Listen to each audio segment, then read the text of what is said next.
자, 오늘 우리에게 주시는 말씀 마태복음 12장입니다. 마태복음 12장 22절부터 32절까지의 말씀 우리 한 목소리로 함께 봉독하겠습니다. 그때 귀신 들려 눈 멀고 말 못하는 사람을 데리고 왔거늘 예수께서 고쳐주심에 그 말 못하는 사람이 말하며 보게 된지라.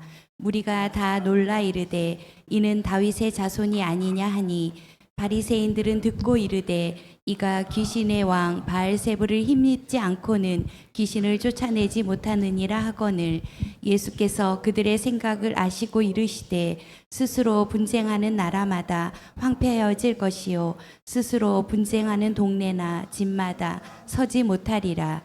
만일 사탄이 사탄을 쫓아내면 스스로 분쟁하는 것이니 그리하고야 어떻게 그의 나라가 서겠느냐. 또 내가 바알세불을 힘입어 귀신을 쫓아내면 너희의 아들들은 누구를 힘입어 쫓아내느냐. 그러므로 그들이 너희의 재판관이 되리라.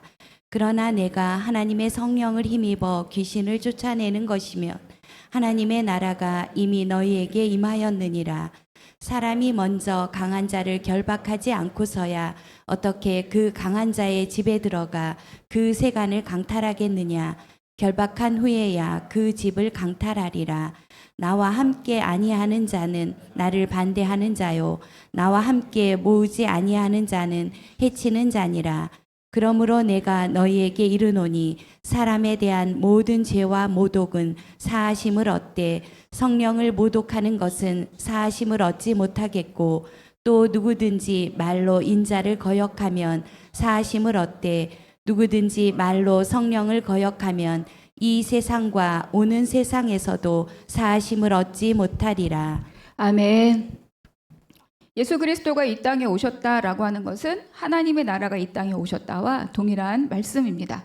그래서 이 땅에 있는 이미 세상의 나라와 예수가 이 땅에 오심을 통해서 이루어지고 있는 이미 온 그리고 이루어져 가고 있는 하나님의 나라, 이 두 나라가 계속 충돌하고 있는 거죠.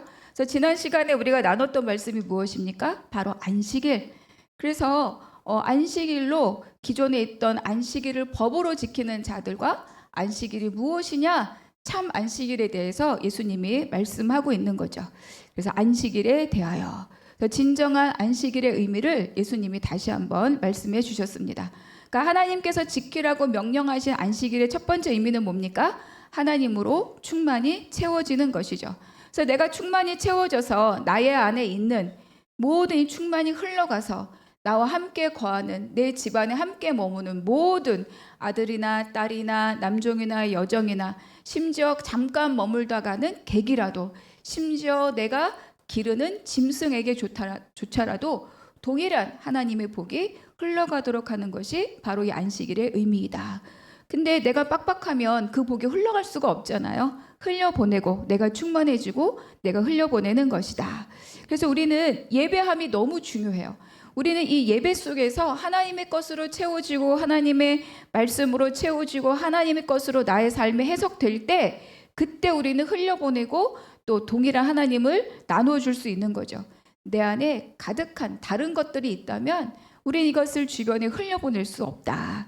자, 그리고 두 번째 또 다른 의미는 무엇이었습니까? 생명을 살리는 것이다. 그래서 예수님은 굉장히 의도적으로 손 마른 자를 굳이 안식일에 고쳐 주셨죠. 그래서 그 당일에 무엇을 아무것도 하지 않는 것이 아니라 그 당일에 돌봄과 공급으로 누군가가 생명이 살아나고 메인 것에서 풀려진다면 그것이 바로 안식일이다. 안식일을 거룩히 지킨 일이다. 이렇게 말씀하십니다. 그래서 이것은 우리가 복음을 전하는 것, 또 말씀을 전하는 것, 말씀을 가르치는 것, 이 모든 것들이 바로 생명을 살리는 것과 동일한 사역이라고 볼 수 있죠. 자, 이렇게 안식일에 대하여 말씀하시고 난 다음에 오늘은 또 어떤 본문에 말씀하고 있느냐? 한 사건이 발생하는데 귀신 들린 한 사람을 고침물을 통하여서 우리 삶에서 어떻게 하나님의 나라가 드러나는가를 우리에게 말씀해 줍니다. 22절 말씀 한번 같이 읽겠습니다. 시작. 그때 귀신 들려 눈 멀고 말 못하는 사람을 데리고 왔거늘 예수께서 고쳐주심에 그 말 못하는 사람이 말하며 보게 된지라. 눈 멀고 말 못하는 사람. 듣지도 못하고 말을 못한다는 건 듣지 못하는 거예요. 눈 멀었다는 건 보지 못하는 거죠. 그러니까 이 사람은 누구와도 교통하거나 나누기가 어려운, 그러니까 굉장히 외롭고 굉장히 소외된 한 지체라고 볼 수 있죠. 또 하나는 눈 멀고 그리고 듣지 못한다, 말하지 못한다라고 하는 것은 그 당시에 이 이스라엘 나라가 유대인들이 갖고 있는 영적 무지를 이렇게 표현했다고도 의미할 수 있습니다. 그러니까 이런 모든 상태를 뭐라고 말씀하십니까? 귀신 들려, 이렇게 이야기합니다. 그러니까 이 사람의 이 상태, 귀신 들렸다라고 하는 것은 우리가 지난주에 살펴보았던 말씀처럼 상한 갈대일 수도 있고 꺼져가는 심지라고도 말할 수 있죠. 그러니까 어디에 쓰임이 없을 것 같은 굉장히 버려진 상태, 돌보고 그 용도를 생각한다면 아무런 의미가 없는 한 사람이라고 생각해 볼 수 있죠. 근데 우리가 조심할 것은 이런 신체적인 기능이 상실된 거를 다 귀신 들림이다 이렇게 말하면 안 되는 거예요. 병리적인 현상도 있다는 거를 꼭 기억해야 되고, 근데 여기서 이 사람에 대한 것을 이 성경에서 이 사람의 상태를 귀신 들렸다 이렇게 이야기하고 있습니다. 근데 누가 고쳐주셨죠? 예수님이 이 사람을 고쳐주셨다. 그랬더니 그 사람은 말하고 보게 되었다.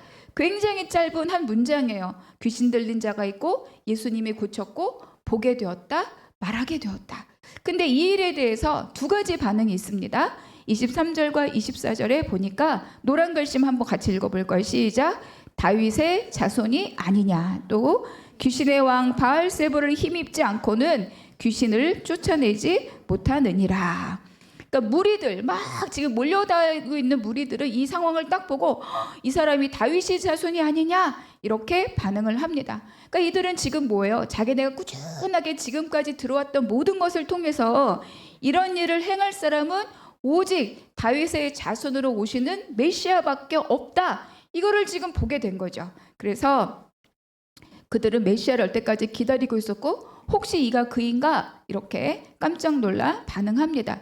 여기서 놀랐다는 말은 그냥 어머 이 정도가 아니고 완전 혼이 나갔다, 혼비백산했다 이런 뜻을 갖고 있습니다. 그런데 이 무리들의 반응에 대한 반응이 누구냐면 바리새인들이에요. 바리새인들은 듣고 이르되, 그러니까 무리들이 다윗의 자손이 아니냐 하는 걸 듣고 무엇이라고 이야기하는가? 귀신의 왕 바알세불을 힘입지 않고는 귀신을 쫓아낼 수 없다. 그러니까 귀신의 힘을 받아서 귀신을 쫓아냈다 이렇게 이야기하는 거죠. 그러니까 이런 반응은 이미 마태복음 9장에서도 있었어요. 그때 귀신 들려 말 못하는 자를 예수님이 고쳤을 때도 귀신의 왕을 의지하여 귀신을 쫓아냈다 이렇게 이야기했었죠.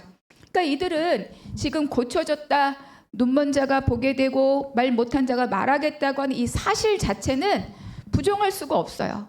그런데 이거를 인정하고 싶지 않은 거죠. 하늘로부터 왔다라고 인정하고 싶지 않은 거예요. 그래서 그 능력의 근원에 시비를 겁니다.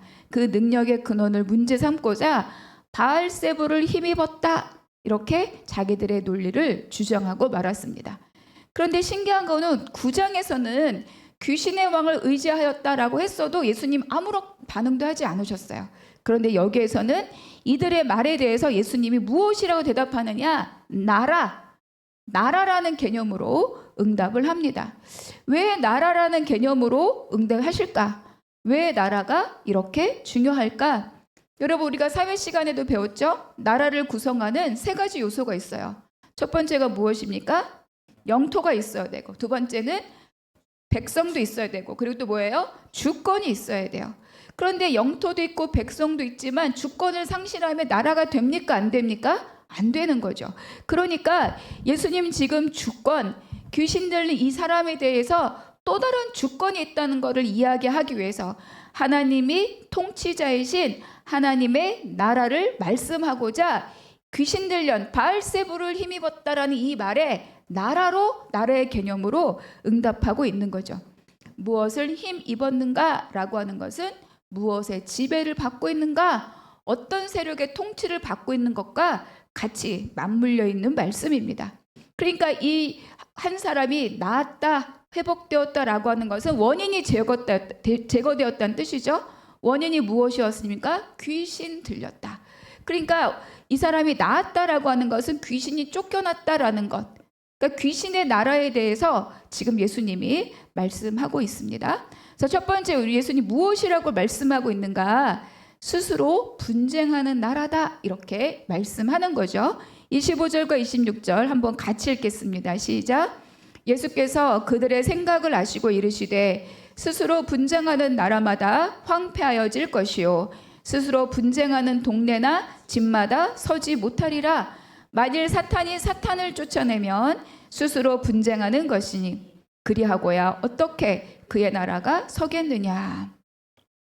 그러니까 예수님은 내가 만일 바알세불을 힘입어서 귀신을 쫓아낸다면 그 귀신의 나라는 스스로 분쟁하는 것과 같다. 스스로 분쟁하는 그 나라가 어떻게 세워지겠느냐? 어떻게 견고하겠느냐? 망할 수밖에 없지 않겠느냐? 이렇게 반문하는 거죠. 바알세불을 힘입었다라고 하는 것은 바로 바알세불 안에 있다. 바알세불의 지배 세력 안에 있다. 바꿔 말하면 예수가 귀신 들려 귀신을 쫓아냈다. 이렇게 지금 바리새인들이 주장하고 있는 거예요. 근데 여러분 잘 생각해 봅시다. 이미 귀신에게 사로잡힌 사람을 더 강력하게 사로잡으려면 어떻게 해야 돼요? 또 다른 귀신이 와서 힘을 보태야 되잖아요. 그렇죠? 그래서 다른 귀신이 힘을 보태고 더 강하게 올가 묶어야 그 사람을 완전하게 소유할 수 있지 않겠습니까? 그런데 귀신이 있는데 귀신이 찾아와서 귀신과 귀신이 싸우고 사탄이 사탄을 쫓아낸다면 어떻게 그 나라가 세워지고 어떻게 그 지배 세력이 견고하게 있겠는가? 이렇게 예수님이 반문하는 거죠. 그러니까 바리새인의 이 주장이 얼마나 터무니없는 말인가를 예수님은 나라로, 귀신의 나라로 이렇게 이야기해주고 있습니다. 그런데 중요한 건 이런 논리가 뭐 사탄에게만, 사탄 귀신의 나라에게만 해당되는 것이 아니라는 거죠. 모든 공동체와 모든 관계는 동일한 원리 아래 있다는 거예요. 무엇입니까? 분쟁하는 나라는 망한다는 거죠. 우리가 출애굽기를 공부할 때 광야를 건너는 방법 중에 하나 여러분 기억하실지 모르겠는데 아군 폭격하지 말라 이런 원칙이 있습니다. 아군 폭격은 내부 분쟁인 거죠. 그러니까 광야를 지나다 보면 광야는 다 우리를 거스르게 하는 거잖아요. 내 뜻대로 안 되고 내 의지대로 안 되고 광야를 통해서 다로심을 받는 시간이 막 즐겁고 행복하고 그렇지는 않습니다.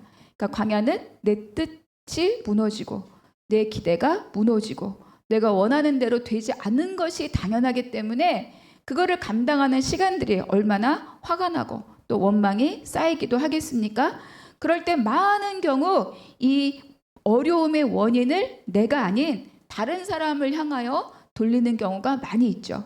이스라엘 백성들도 모든 광야마다 원망하고 불평하였다. 모세를 향하여 하나님을 향하여 성경은 명확하게 기록하고 있죠. 그런데 이 불평과 원망은 또 타인에게 분을 쏟아내는 것은 자기 머리 위로 쏘아 올린 화살이다. 이런 표현이 있어요. 자기 머리 위로 화살을 쏘면 어떻게 되죠? 그것이 다시 떨어져서 어떻게 돼요? 자신에게로 돌아와 박히는 화살에 불과한 거죠. 그러니까 타인에게 향하여 날린 화살은 결국 누구에게 되돌아온다? 나에게 돌아와 나에게 박힌다는 것을 말해줍니다. 그래서 아군 폭격은 광야를 지나거나 공동체가 함께 갈 때 절대로 하지 말아야 될 일들입니다. 우리가 27절 한번 같이 읽겠습니다. 시작. 또 내가 바알세불을 힘입어 귀신을 쫓아내면 너희의 아들들은 누구를 힘입어 쫓아내느냐? 그러므로 그들이 너희의 재판관이 되리라. 예수님이 이 27절의 말씀을 통해서 무리들의 반응에 깜짝 놀라서 예수님의 사역을 귀신의 사역으로 조롱하고 폄하하는 이 바리새인들에게 내가 만약에 정말 귀신에 힘입어 귀신을 쫓아낸 거라면 너희의 제자들이 지금까지 해왔던 일은 무엇이냐? 이렇게 반문하는 거죠. 그들도 동일하게 귀신에 힘입어 귀신을 쫓아냈다고 말해야 되지 않겠느냐? 너희의 그 말로 인해서 그 제자들이 너희를 판단하게 될 것이다. 이렇게 예수님이 말씀하는 거예요. 결국 이 바리새인들의 행동이 뭡니까? 바로 아군 폭격하는 거죠. 자기를 변호하기 위해서 예수님을 폄훼했던 그 일이 동일한 일을 하고 있는 자들을 통하여서 평가받고 판단된다. 이렇게 이야기하시는 거예요. 그러니까 예수님뿐만 아니라 그 당시에 이 바리새인의 제자들도 귀신을 쫓아낸 축사 사역은 예수님만 하시고 있었던 것이 아니라는 거죠. 결국 이들에 대한 예수님에 대한 비난은 그들 스스로 올무가 되어서 자기들의 견고한 진을 스스로 무너뜨리는 일이 되었다. 이렇게 말씀해주고 있습니다. 자, 그러면 예수님이 귀신을 쫓아낸 일은 뭐냐? 두 번째로 성령으로 힘입은 나라다. 이렇게 말씀해 줍니다. 28절과 29절 함께 읽겠습니다. 시작. 그러나 내가 하나님의 성령을 힘입어 귀신을 쫓아내는 것이면 하나님의 나라가 이미 너에게 임하였느니라. 사람이 먼저 강한 것을 결박하지 않고서야 어떻게 그 갇힌 자의 집에 들어가 그 세간을 강탈하겠느냐? 결박한 후에야 그 집을 강탈하리라. 여러분, 하나님 나라의 가장 중요한 실체는 무엇이냐면 인류의 가장 근본적인 죄의 문제와 연관이 있죠. 첫사람 아담의 범죄로 인하여서 죄가 계속 번성해가고 있는 거죠. 그랬을 때 하나님의 영이 떠났다. 이렇게 창세기 6장에서는 기록하고 있어요. 그래서 하나님의 영이 떠난 이 인간의 상태를 무엇이라고 하느냐? 육신 또는 육체 이렇게 이야기하는 거죠. 그러니까 우리 육신의 삶 또는 육체의 삶은 결국 하나님을 대적하는 본질적으로 하나님을 대적하는 삶이다. 그리고 땅의 것에 집착하는 삶이다. 그리고 자기 의를 높이는 것, 내가 주인이 되고자 하는 모든 삶의 태도를 육신 또는 육체 이렇게 이야기합니다. 근데 예수님은 바로 사탄에게 사로잡힌 그래서 하나님과의 영혼이 떠나서 하나님과의 관계가 끊어진 이 관계를 회복하고 인간에게 묶여있는 죄와 저주를 끊고 사탄을 멸하고 하나님의 관계를 회복하고 하나님의 나라를 회복하기 위해서 이 땅에 오신 분이다. 이것이 바로 마태복음에서 이야기하는 왕으로 오신 예수 그리스도입니다. 그래서 예수님이 이 땅에 오셔서 사탄을 대적하고 꾸짖으셨죠. 그리고 마귀에 눌린 자를 바로 병든 자를 고치셨습니다. 그리고 우리에게 믿는 자들에게 사탄을 대적할 수 있는 권능을 주셨죠. 그리고 오늘의 본문처럼 성령의 능력을 힘입어 하나님의 나라를 이루도록 하신 것이 이 땅에 오신 예수님의 하신 일이다. 저 요한일서에 보면 이렇게 됐어요. 하나님의 아들이 나타나 마귀의 일을 멸하려 하셨다.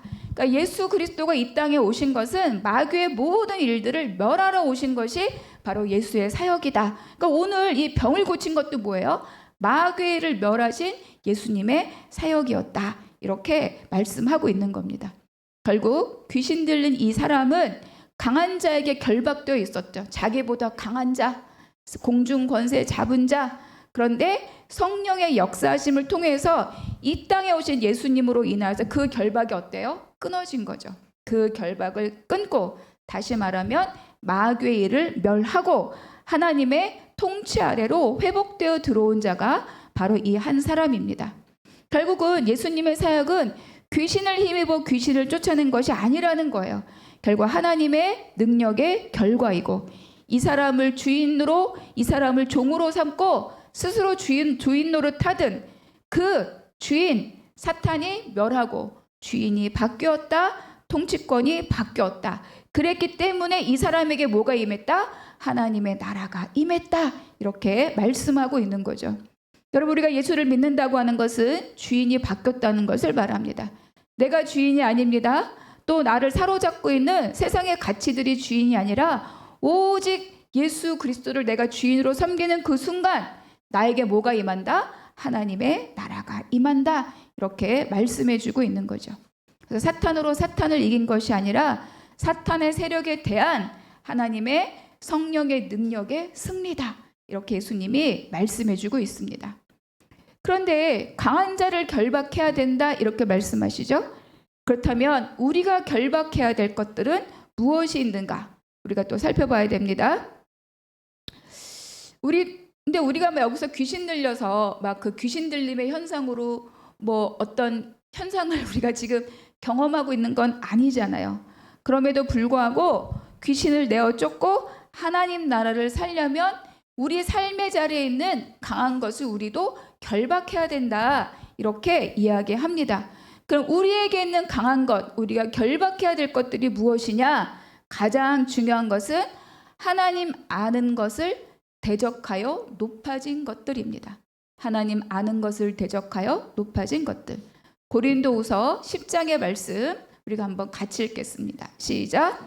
우리의 싸우는 무기는 육신에 속한 것이 아니요 오직 어떠한 견고한 진도 무너뜨리는 하나님의 능력이라 모든 이론을 무너뜨리며 하나님 아는 것을 대적하여 높아진 것을 다 무너뜨리고 모든 생각을 사로잡아 그리스도에게 복종하게 하니.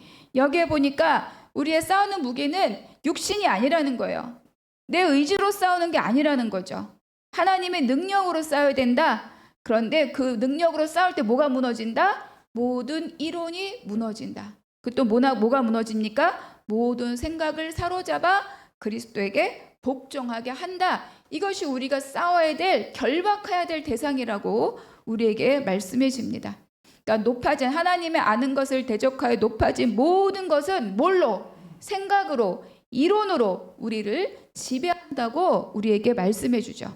자기 생각, 자기 주장, 자기 경험, 자기 지식, 자기 판단, 이런 것들이 바로 성령님께서 자연스럽게 유통되고 일하실 수 있는 것들을 가로막고 있다는 거예요. 바리새인들처럼 하나님의 성령의 역사를 사탄의 역사로 왜곡하고 둔갑시키는 오류를 범한다는 거죠. 근데 그들만 그런 것이 아니라 우리도 이런 일을 할 수 있다. 그러니까 하나님을 아는 것을 대적하여 높아진 모든 것들라고 표현된 그 안에는 뭐가 있습니까? 바로 인간의 죄의 본성과 죄의 속성들이 여기에 숨어 있는 거죠. 그렇기 때문에 우리는 늘 이것을 드러낼 수 있는 말씀 앞에 우리가 있어야 합니다. 근데 내가 말씀 앞에 있어야지, 뭐 열심히 기도해야지, 뭐 이렇게 한다고 해서 우리가 의지적인 결단으로 이렇게 살아가는 것이 사실 여러분 어때요? 불가능합니다.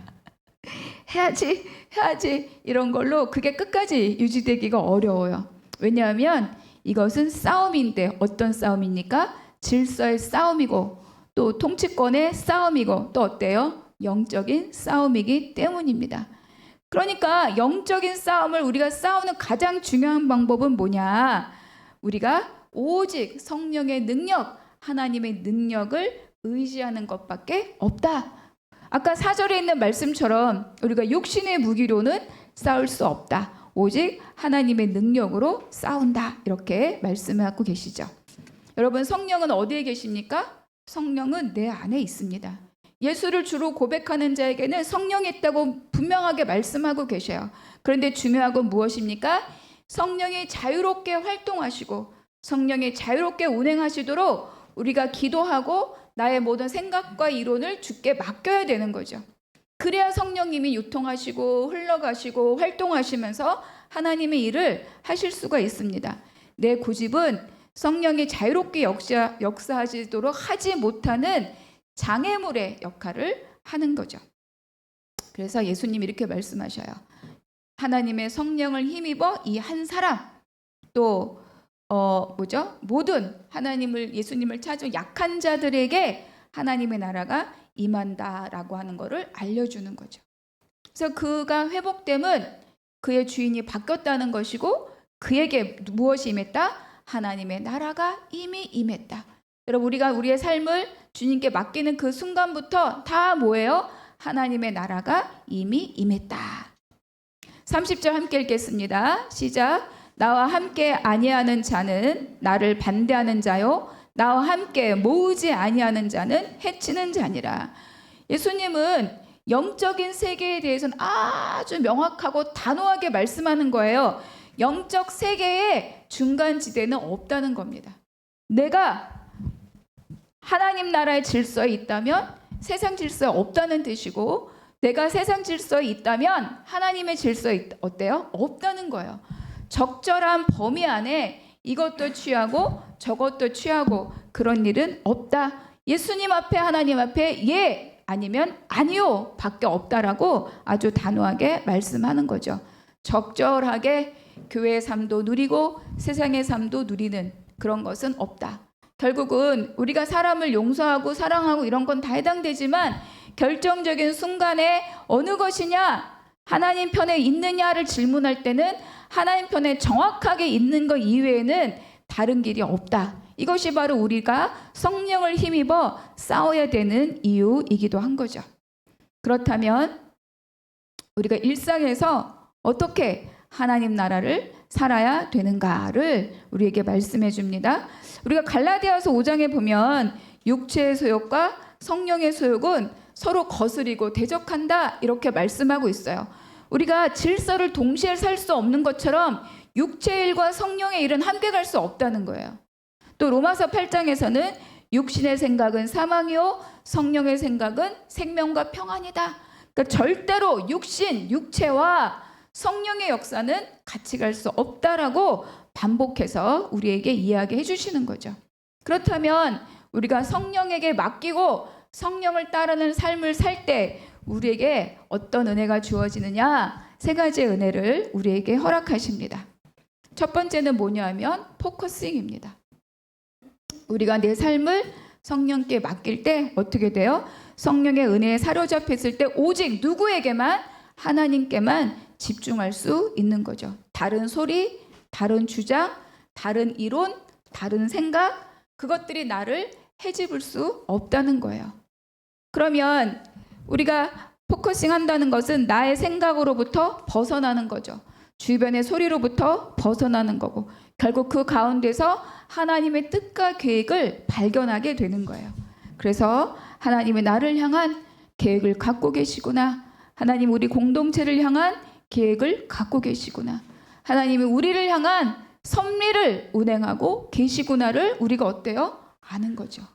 그렇기 때문에 그것을 어때요? 누릴 수 있습니다. 내가 성령께 맡긴 삶은 결국 하나님께 집중하는 삶이다. 두 번째는 무엇입니까? 바로 페이싱입니다. 그것은 직면하는 거죠. 그리고 코람데오, 하나님 앞에서의 삶을 살아가게 합니다. 그 세상은 여전하게 악한 세력들이 활동하죠. 마귀가 우는 사자처럼 성도들을 정말로 잡아먹으려고 호시탐탐 우리를 누리고 있어요. 그러니까 우리는 성령에 사로잡혀 있지 않으면 이 사탄의 계략에 우리가 속아 넘어갈 수 있죠. 사탄에 먹힐 수밖에 없습니다. 그리고 성령에 사로잡혀 산다고 하여도 우리는 어때요? 틈틈이 먹히기도 해요. 그래서 분을 내고 그래서 당을 짓고 분쟁을 하고 다투기도 하고 미워하고 원망하고 그렇습니다. 그런데 직면하면 어때요? 직면하면 무엇이 원수인지 무엇이 나를 사로잡고 있는 생각인지를 알 수 있는 거죠. 그리고 직면하면 내 인생에 내 삶에 우리 모든 환경 가운데 나를 범하는 원수만 있는 것이 아니라 하나님이 이 자리에 함께 거하고 계시구나를 발견하는 거죠. 그래서 그렇구나. 이 모든 것도 하나님 주신 환경 가운데 분명하게 하나님의 틀림없는 뜻이 있겠구나. 하나님을 소망하게 되는 것이 바로 이 성령에 사로잡힌 삶입니다. 자, 세 번째는 무엇입니까? 필터링입니다. 걸러주죠. 생각을 걸러주고 감정을 걸러주고 사탄의 것과 하나님 것을 분별하여 걸러줍니다. 그래서 우리가 하나님 나라를 살 수 있는 거예요. 다 이고지고 우리가 하나님 나라를 사는 것이 아니라 우리가 집중하고 직면하고 걸러내면서 온전하게 하나님의 질서 아래 들어가는 것, 그것이 바로 하나님 나라를 사는 방법이다. 이렇게 우리에게 이야기해 주는 거죠. 그래서 우리가 한 공동체, 그것이 가정이든 교회든 어디든 한 공동체에 있는 모든 관계 안에는 그 관계 사이사이에 누가 계셔야 됩니까? 하나님, 성령의 은혜가 함께 있어야 됩니다. 그래서 도널드 크레이빌이라고 하는 신학자가 쓴 책에 제가 이런 한 구절을 찾았어요. 한번 같이 읽어보겠습니다. 예수가 선포한 하나님 나라는 우리의 마음과 관계들 속에 이루어진 하나님의 통치를 뜻한다. 그러니까 먼저 내 마음 안에, 또 마음과 마음 안에 하나님의 통치가 있다면 관계와 관계 안에 동일하게 어때요? 하나님의 통치가 흘러간다. 이렇게 이야기하는 겁니다. 그래서 나는 우리의 모든 관계 안에는 너와 나뿐만 아니라 그 사이에 누가 계시다? 하나님이 계시고 하나님의 질서가 계신다. 자, 31절과 32절 같이 읽겠습니다. 시작. 그러므로 내가 너희에게 이르노니 사람에 대한 모든 죄와 모독은 사하심을 얻되 성령을 모독하는 것은 사하심을 얻지 못하겠고 또 누구든지 말로 인자를 거역하면 사하심을 얻되 누구든지 말로 성령을 거역하면 이 세상과 에서도 사하심을 얻지 못하리라. 여러분 이 말씀을 들으면 좀 쫄리지 않으세요? 제가 옛날에 이 말씀을 누가 막 읽을 때 큰일 났다. 나는 사하심을 얻지 못하는 죄를 짓지 않았나? 막 리스트업. 이런 죄는 용서를 받는 죄인가? 저런 죄는 용서를 받지 못하는 죄인가? 막 이렇게 생각했던 적이 있어요. 이것은 근데 죄의 항목, 어떤 이런 죄 저런 죄 리스트를 말하는 게 아니에요. 중요한 것은 예수님은 우리에게 두 가지 죄를 지금 이야기하고 계십니다. 첫 번째는 어때요? 모든 죄는 사함을 얻는다. 이것이 첫 번째입니다. 할렐루야. 우리가 어떤 잘못을 해도 어떤 실수를 해도 예수님이 용서 못할 죄는 없습니다. 자, 그럼 이것이 바로 예수 그리스도의 십자가의 능력이고 예수 그리스도의 십자가의 은혜인 거죠. 근데 또 하나의 죄를 말씀하시는데 성령을 모독한 죄는 이렇게 얘기하죠. 또 성령을 거역한 죄는 사함을 받지 못한다. 자, 그런데 우리가 죄 사함에 대한 말씀을 먼저 한번 찾아볼게요. 요한일서 1장 9절에 이렇게 기록되어 있습니다. 만일 우리가 우리 죄를 자백하면 그는 미쁘시고 의로우사 우리 죄를 사하시며 우리를 모든 불의에서 깨끗하게 하실 것이요. 옵션이 있어요. 앞에 어떤 옵션이 있었죠? 우리가 우리 죄를 자백하면. 그러니까 이것은 첫 번째 모든 죄를 사하신다라고 하는 그 약속의 말씀이에요. 근데 이 사함의 전제가 뭐냐면 우리가 우리 죄를 어떻게 한다? 자백한다. 자백한다는 말은 무엇입니까? 안다는 거죠. 내가 죄를 지었다는 것, 내가 죄인이라는 것을 안다는 거예요. 알아서 내가 주님 앞에 고백하는 거죠. 내 입으로 어때요? 토설하는 거예요. 그런데 우리의 이 죄의 자백과 회개를 이끌어가는 분이 누구십니까? 바로 성령님이신 거죠. 우리 요한복음 16장에 이렇게 기록되어 있습니다. 같이 한번 읽어보겠습니다. 시작. 그러나 내가 너에게 실상을 말하노니 내가 떠나가는 것이 너에게 유익이라. 내가 떠나가지 아니하면 보혜사가 너희에게 오시지 아니할 것이요 내가 그를 너희에게 보내리니. 자, 보혜사 성령님이 우리에게 오신대요. 오셔서 하신 일이 뭡니까? 8절 읽겠습니다. 시작. 그가 와서 죄에 대하여 의에 대하여 심판에 대하여 세상을 책망하시리라. 그러니까 우리에게 죄를 드러내고 의가 무엇인지 알게 하고 세상에 심판이 있음을 알게 하는 것이 누구시라고요? 바로 보혜사 성령님이라는 거예요. 그러니까 성령의 책망이 없으면 우리 스스로 죄를 깨달을 수 있지만 예수 그리스도가 이 땅에 오셔야 된다는 것을 우리는 가르쳐주지 않으면 몰라요. 그게 전적인 인간의 타락인 거죠. 그러니까 성령의 책망이 없으면 우리가 죄인지를 모르기 때문에 어때요? 죄를 자백할 수 없고 죄를 자백하지 못하니까 회개하지 못합니다. 그런데 성령님이 이것을 깨닫게 하실 때 그것이 언제든지 그것이 무엇이든지 이것을 깨닫게 하실 때 우리가 그거를 듣고 깨닫고 돌이켜 오면 어떻습니까? 우리는 바로 죄사함을 받는 거죠. 왜? 내가 주님 앞으로 돌아왔으니까. 내가 하나님 앞으로 돌아왔으니까. 그러니까 우리가 사람을 모독한 죄를 지었어도 성령이 일하시고 성령이 우리를 책망하시고 성령을 통해서 우리가 깨달아 알 수 있는 그 통로가 막히지 않았다면 성령이 우리를 깨닫게 하실 때 어때요? 인정하면 되는 거예요. 그렇습니다. 주님, 제가 죄인입니다. 제가 죄를 지었습니다. 용서해 주시옵소서. 그럼 어때요? 죄사함을 받는다는 거죠. 그런데 중요한 것은 성령을 모독하고 성령을 거역해서 사함을 받지 못한다는 건 뭘 말하느냐? 성령에 의해서 깨달아져도 어떻습니까? 그것을 거부하는 태도를 말씀하는 거예요.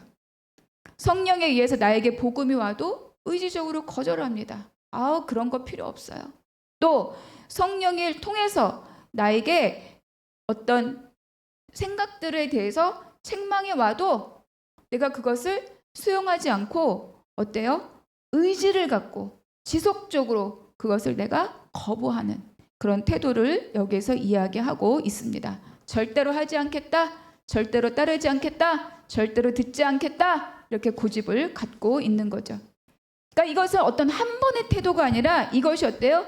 지속적인 태도를 가지고 성령의 운행을 막고, 그럼 어떻습니까? 죄에 대한 회개할 기회를 어때요? 놓치는 거죠. 성령님이 계속 자극을 주고 있는데 내가 계속 이걸 잘라버려, 차단하고 거절하고 거역하고. 그러니까 결국은 하나님이 사하지 않으시겠다가 아니라 우리가 우리의 태도로 인하여서 우리가 죄사함을 받을 기회를 어때요? 버리는 거죠. 그래서 우리는 조심해야 됩니다. 하나님의 것에 대해서 반대하는 결단을 하지 마십시오. 절대로 용서하지 않겠다. 가만두지 않겠다. 절대로 가지 않겠다. 그런 태도들, 지속적으로 성령의 운행을 방해하는 태도들을 이야기하고 있습니다. 그러니까 우리가 이례적으로 거역했어도 성령의 운행하심을 깨달아서 오면 되는 거예요. 그렇죠? 그런데 우리가 성령을 거역하는 상태가 지속적으로 진행될 때 그 사람은 하나님 앞에 회개할 기회를 잃어버렸고 회개하지 않기 때문에 용서받을 수 없다. 이렇게 말합니다. 회개할 길이 원천적으로 차단된 상태이죠. 그래서 우리가 할 일은 무엇입니까? 귀를 기울이는 거예요. 환경과 상황과 모든 주변 것들을 동원하여서 우리에게 말씀하시는 주님의 음성, 세미한 음성으로, 또 어떨 때는 주변을 통하여서, 어떨 때는 설교 말씀을 통하여서, 어떨 때는 내 마음에 성령의 운행하심을 통하여서 깨달아 앓을 때, 그때 우리가 민감하게 그것에 반응하는 마음의 준비가 필요합니다. 그래서 우리가 성령에 의해서 포커싱되고 페이싱되고 필터링 되어서 우리의 삶이 성령의 삶으로 인하여서 가장 크게 변화되었다는 증거가 무엇이냐? 그것은 바로 언어입니다. 34절, 35절 같이 읽겠습니다. 시작. 독사의 자식들아, 너희는 악하나 어떻게 선한 말을 할 수 있느냐? 이는 마음에 가득한 것을 입으로 말함이라. 선한 사람은 그 쌓은 선에서 선한 것을 내고 악한 사람은 그 쌓은 악에서 악한 것을 내느니라. 말이 나의 충만의 증거이고 언어가 성령으로 충만한 삶의 증거라고 이야기해주고 있는 거죠. 비난이나 원망이나 시기나 조롱이나 비웃음, 낙심, 불신앙, 그런 말이 아닌 거예요.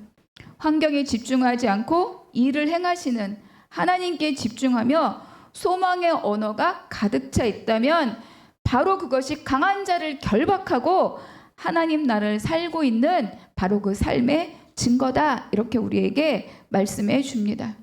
언어를 통해서 그의 내면이 다 보여진다는 거죠.